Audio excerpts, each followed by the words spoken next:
नमस्कार शेतकरी बांधवांनो, आज आपण एक अत्यंत महत्त्वाची आणि तुमच्या उपयोगाची माहिती घेऊन आलो आहोत. राज्यात सध्या सौर कृषी पंप योजनेबाबत मोठ्या प्रमाणात चर्चा सुरू आहे.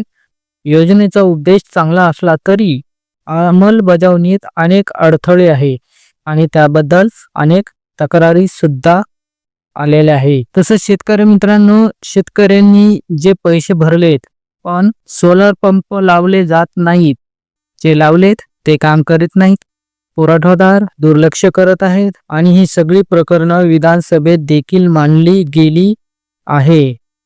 होय मित्रांनो, मुख्यमंत्र्यांच्या उपस्थितीत सौर योजनेला गती देण्यासाठी स्पष्ट निर्देश देण्यात आलेत. विशेष म्हणजे आता 7.5 HP पर्यंत मागणी केलेल्या शेतकऱ्यांना 10 HP सोलर पंप देण्याची मंजुरी देण्यात आलेली आहे. होय शेतकरी बांधवांनो, फेब्रुवारी 2025 मध्ये नवीन परिपत्रक GR जारी करण्यात आले आहे.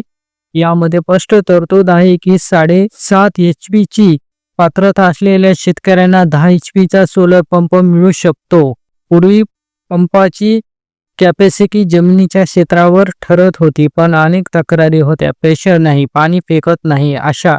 म्हणून सरकारने आता वाढीव HP चा पर्याय खुला केला आहे. 7.5 HP सोलर पंपाची किंमत आहे सुमारे 47,552 आणि 10 HP च्या पंपाची किंमत आहे सुमारे 51,000. आता या दोघांमधील किंमत तफावत आणि अतिरिक्त HP साठीचा खर्च हा शेतकऱ्यांना भरावा लागणार आहे.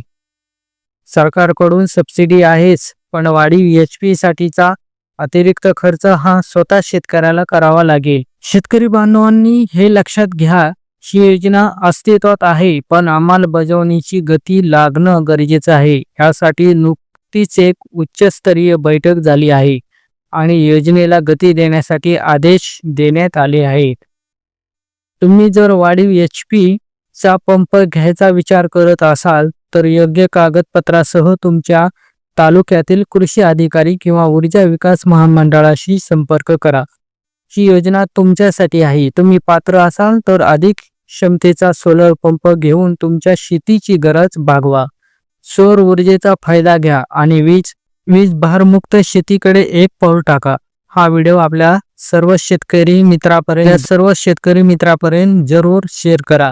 या माहितीचा फायदा प्रत्येकाला झाला पाहिजे. तर प्रकारे संदीप कृषी सेवा केंद्र या चॅनलला लाईक करा, सबस्क्राईब करा आणि अशाच उपयुक्त माहितीसाठी संदीप कृषी सेवा केंद्र यूट्यूब चॅनलला भेट देत राहा. चला मित्रांनो, पुन्हा नंतर आपण भेटूया. धन्यवाद.